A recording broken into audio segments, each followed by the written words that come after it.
Well, we wrote a manifesto.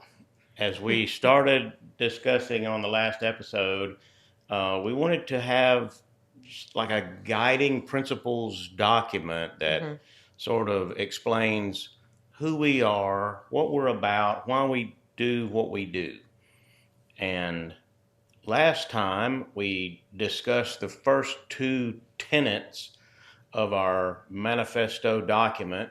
That was that number one, every person has value, and number two, people are valuable, but they're also vulnerable. hmm Today we'll cover points three and four, hopefully, and see how far we can get.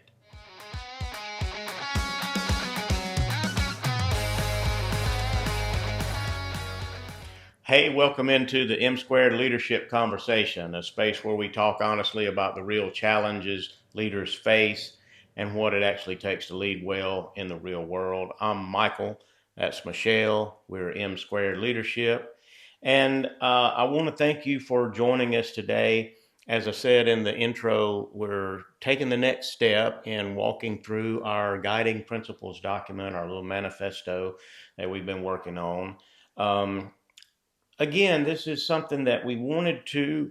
We know what we're about, and I think we have a pretty good handle on why we feel strongly enough about leadership and personal growth and development that we decided to start a company to try to promote those things.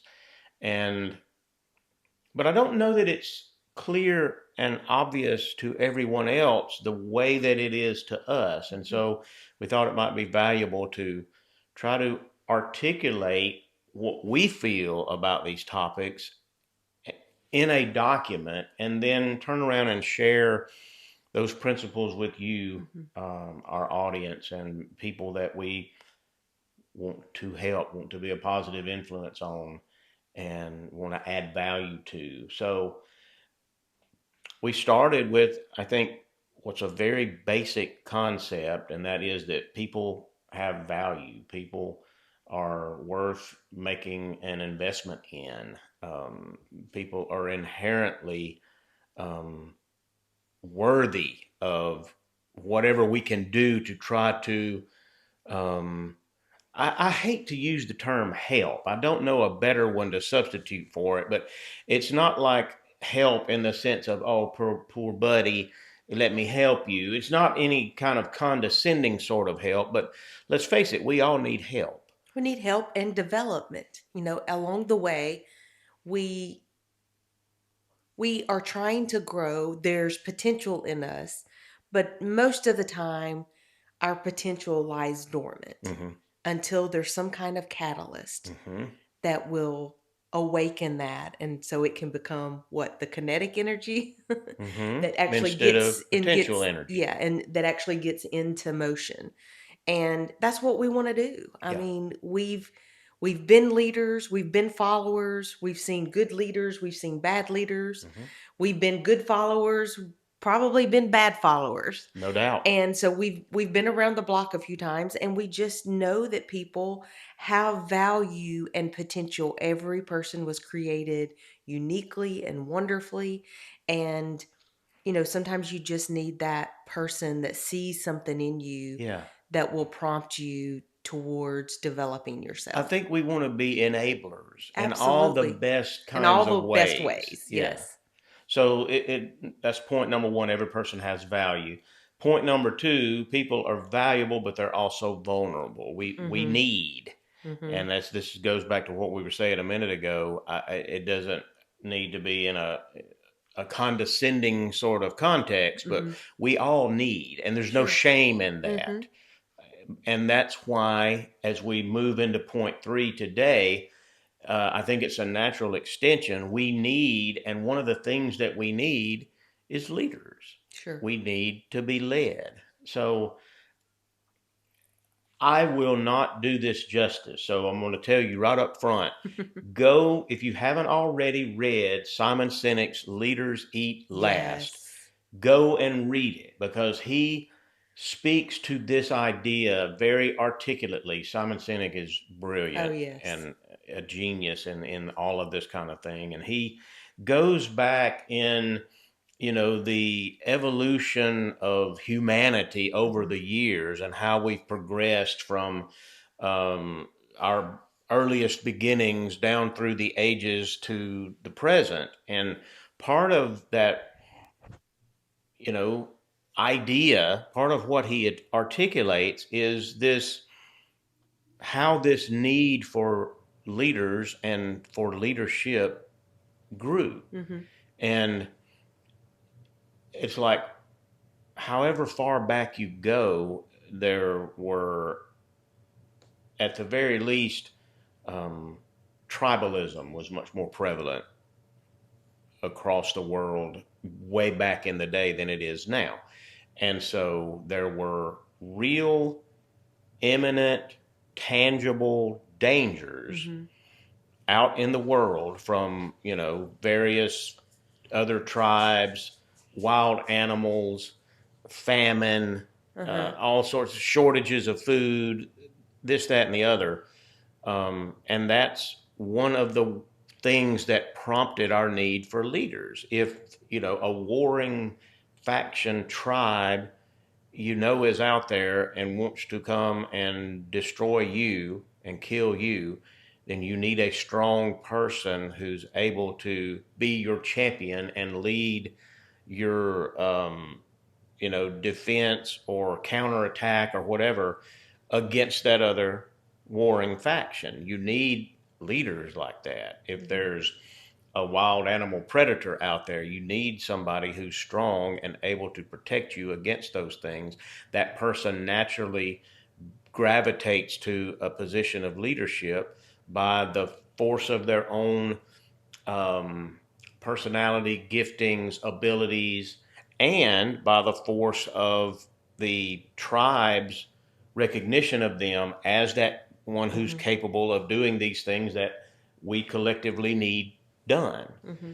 And so that's the way the leader ascends. And Senate goes on to talk about, you know, if there's if we have all of this in play and we know we need to be protected against whatever's out there, that person who's going to be the protector has to have the, you know, requisite nourishment and Mm-hmm. resources and whatever to be able to do that. Mm-hmm. So they get certain perks that come Mm-hmm. along with their leadership role. And it's just fascinating how he articulates how all this evolved over time and down through the years.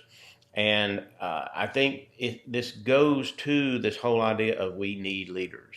It's not, the things that we face nowadays are not often as tangible in terms of danger and whatnot as years and years ago, but the principle still sticks, and we still need leaders. And it's fascinating that, most of the time when we think of a leader, we think, um, we might think of the president or the king or queen or, the leader as this big figure. And it is. But we all lead in our little ecosystem. Mm-hmm. And That's really how you have to think of it, is in terms absolutely. of ecosystems. And then, I always bring it back to very personal, even in your home. Mm-hmm. You have someone who's kind of leading the way, depending on the personality or whatever. In the home, there's usually that one person who leads in a particular area. Mm-hmm. And, I think, in good marriages, there's like co leadership, you play on your Sure, it's a strengths and that sort partnership, of but thing. But there's people that, you are leading, even in siblings. There's usually a really strong personality type that decides what kind of play we're going to do today and how we're going to build the fort and who gets to be president and co-president, mm-hmm. vice president, who gets to be whatever of the club. It's very natural, innate in us, to look to someone or either rise up and be that someone that leads. Yeah, It's innate in us to have leadership. yeah, it's, and I don't want to get overly transparent here, but we've had discussions about that. That I think kind of illustrate this. You've traditionally been the leader in our household of what we're going to eat at the next meal. Whatever meal it is, you've been the person who's, okay, here's how it's going to be. And as a human being, there can be just fatigue that comes along with that kind of responsibility, and always needing to provide the direction when things are unclear. That can be a burden. And if everyone has to bear that personally for themselves, it can get tiresome. And so it's helpful to have that person who will step up and say, okay, gang, let's do this. I'm going to provide the direction here, and let's all go here. People, we need that sometimes. And while we don't want to always be told every little thing to do, we do have a need for direction. Sure. We have a need to be guided. And it's, again, it can be overwhelming sometimes, maybe is a good word to describe that, to feel like I'm completely on my own. I have to make all these decisions. I have to bear the burden of making all these decisions. So it's helpful many times to have a leader who will take some of that responsibility off the people. We need that. We need, and especially people who are um, gifted and equipped in that way, who can assess a situation, figure out what the Come up next with a right game plan. step is, and okay, gang, let's go, let's do this. And the reason why we're going into this, into such a deep dive on leadership is needed, is because I think we can often overlook the need for leadership. Okay. It happens so naturally, and things that happen naturally can be taken for granted. Mm-hmm. And as a follower, when I'm on a team, um, I expect the leader to lead. Mm-hmm. And I can take for granted the burden that it is. I can take for granted the responsibility that lies there. And so, even as a follower, I think it's really important to understand um, the gravity of the leadership role. I Mm-hmm. think about all the churches, all the pastors that are out there striving to lead people. And we've been privileged enough to, be in a handful of churches. And I always had a burden for our leadership Mm-hmm. because that's such a hard job, taking on that responsibility to lead.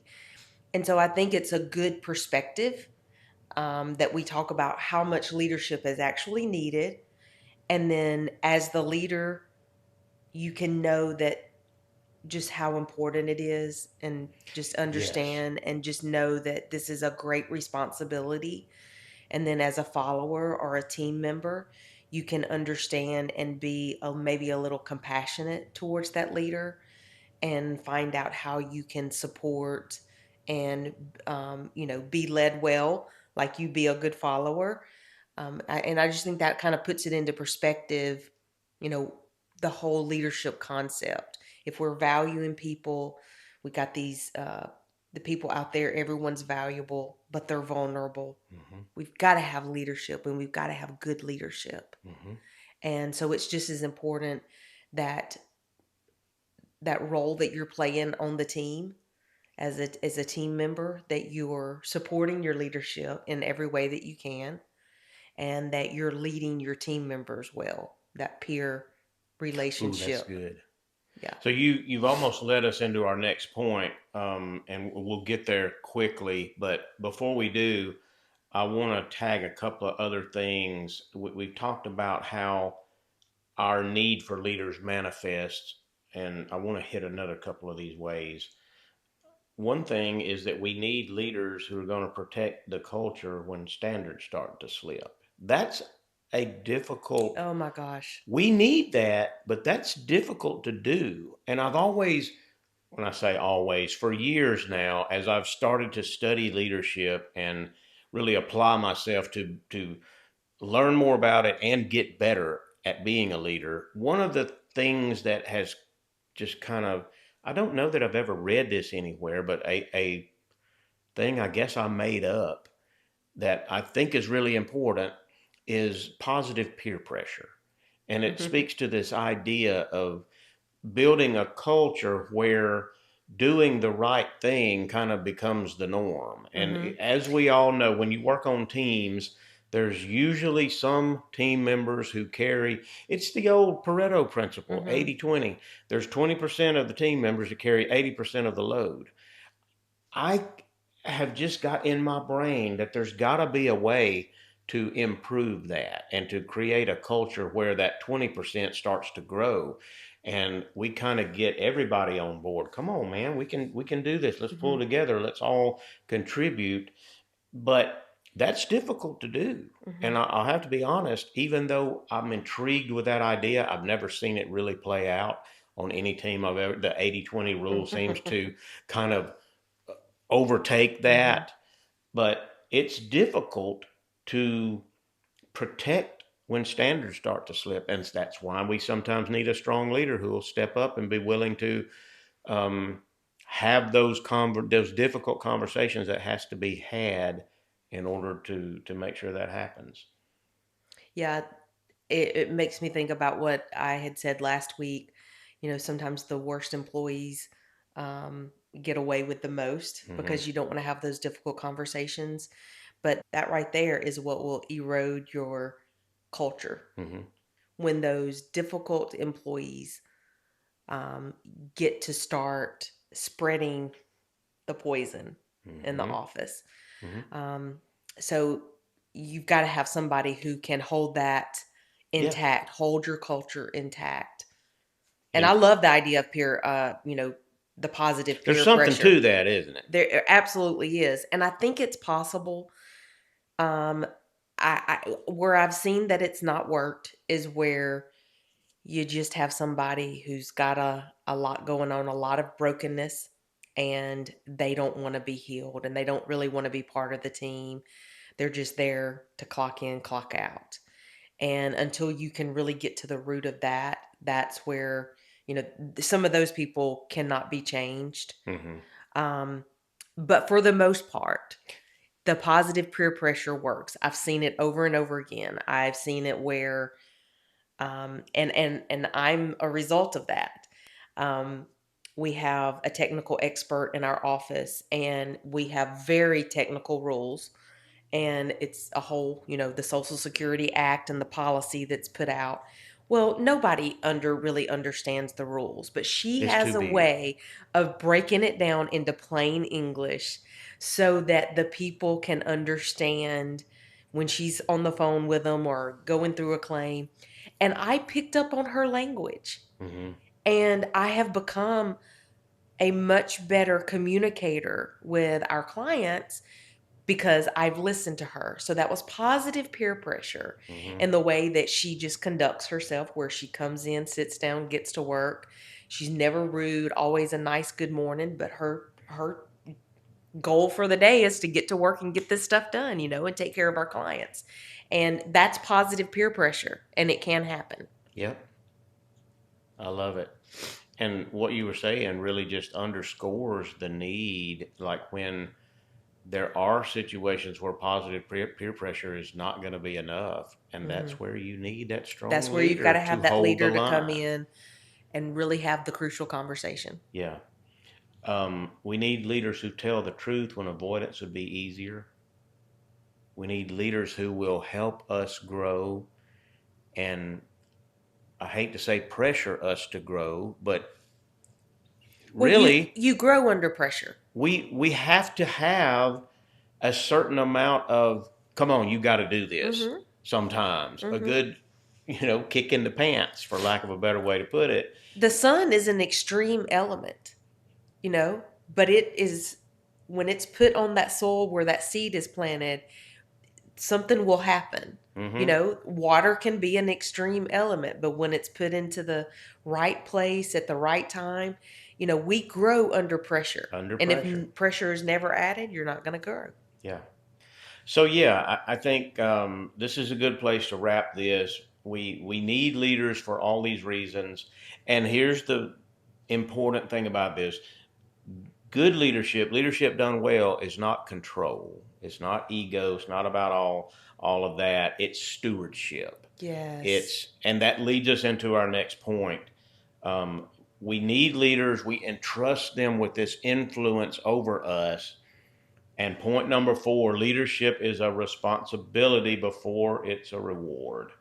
And I think in our culture today, we a lot of times get this flipped. And the way our organizational structures work, the it goes back, it started, I think, where Simon Sinek started us in that, way back in ages and ages ago when tribalism was a thing and all of this, and the leaders rose, they got these perks that came along with the job. Those perks were necessities because the leader had to be equipped in order to fulfill their functions.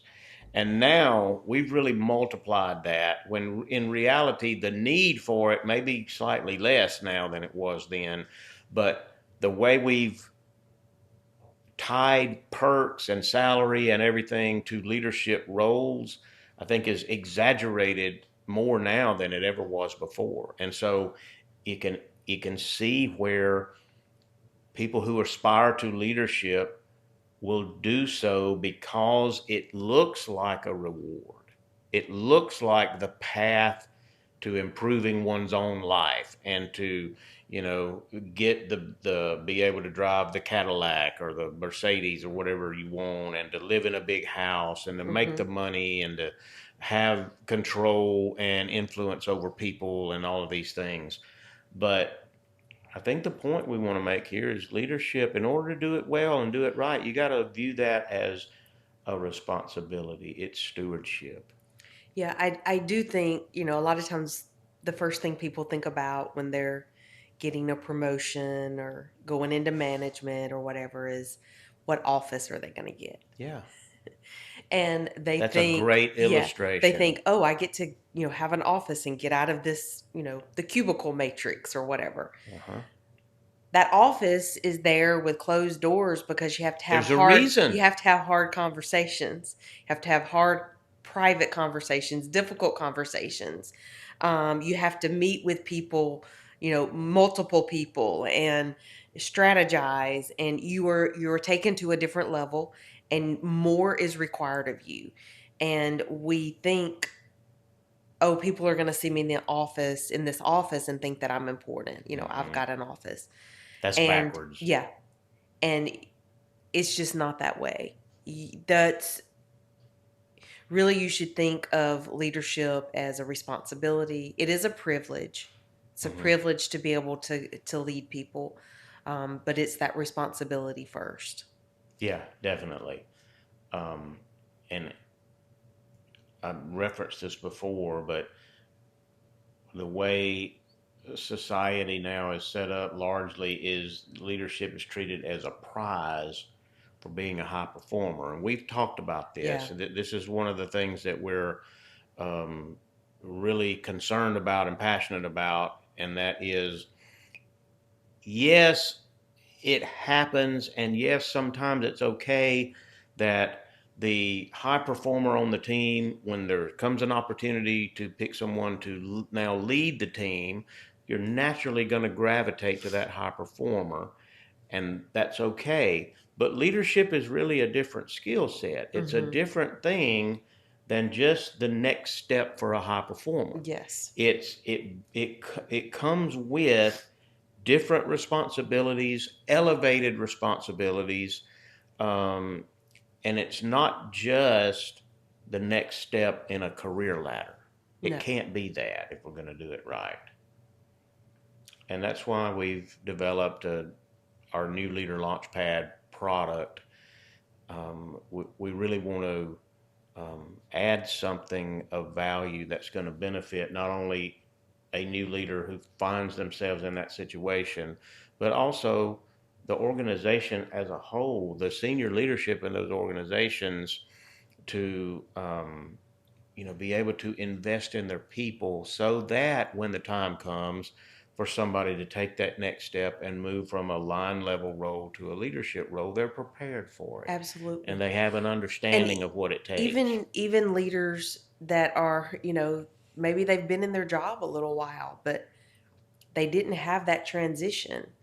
They didn't have any kind of training before they went in. These are tools that can help them succeed and lead better. Yeah, so leadership is a responsibility before it's a reward. Let's do a little bit on our next point, Michelle. Number 5, leaders owe it to their people to become skillful. And I think this is such a natural extension of everything that we've been talking about. If leadership is a responsibility, not just a reward, if we need people in leadership roles, then doesn't it stand to reason that if you find yourself in one of those roles, you kind of owe it to people to do your best and to become skillful and to work on that and to get better? I think it does. I think that's where you start separating managers from leaders. Hmm. Managers will focus on the tasks and they'll manage the people to get the job done. Leaders will continually invest in themselves. They will continue to learn more about leadership and how to lead, what it means to lead, the personality types, the various ways to develop culture and bring the team together and to get the most out of their people. Not get the most out of their people like I'm draining all their energy, but get the most out of them because you are putting into them, you're building them, you're developing them, and you're pulling all that goodness up to the surface level so that they can be a really good version of themselves. And it's where you separate the managers from the leaders. If the leaders continually invest in their skill set, not only as a leader, but in their industry, like it's important to keep, continuing education. A lot of industries require Yep. continuing education, and it's for a reason. Yeah. The world doesn't stop just because you became the leader. Absolutely. The world is evolving and going, and you've got new generations coming into your workforce. Don't get me started. And you've got to learn how to assimilate them, communicate with them, and this is, we go back to the point we just talked about, but this is a responsibility. Hmm. We have responsibilities as a leader, and it is not I've arrived and now I don't have to do anything. Absolutely. And if it's true, going back to point number 3, people need leaders. And one of the reasons why is so that we can help people grow instead of simply, well, this is me, this is what I do, this is who I am. Just don't have to be good enough. No, leaders help people grow. All right. And it stands to reason that if your people are growing and you're not, what's going to happen? Pretty soon they're going to overtake you and you will no longer be able to lead effectively. Hmm. So that's important. And then I think another thing that comes into play here is you can be in a situation where your heart is really in the right place and you've got a person in a leadership role who really wants to do well, and my heart is for my people and I understand the sense of responsibility that I have and all of this, but good intentions aren't enough here. You've got to apply yourself, you've got to get into motion. And John Maxwell says leaders are people, they have a bias toward action. Hmm. And that's true because good intentions are not going to keep you ahead of your people. They're Right. not going to keep you in a position to where you continually have something Hmm. more to give. You've got to continually develop yourself. You've got to hone your skills as a leader and not just be everybody's best friend and, oh, I love you so much and I care for you. No, you've got to put that into action in ways that are going to actually be helpful and beneficial to your people. Not just good intentions. It's got to be more than that. That's so good. Nice is not enough. Mm. I've been led by some of the nicest people that I love them as a person. So nice. Terrible leaders. It's so sad to think about that. Hmm. So there's so much more to leading than just being, coming to work and being kind to people. Uh-huh. That's part of it. I think you Sure. absolutely should be. But leaders have vision, leaders have a plan, Yeah. and leaders communicate well, leaders set expectations. So there's so much more to being a leader than just being nice. And go back to the way this principle is worded.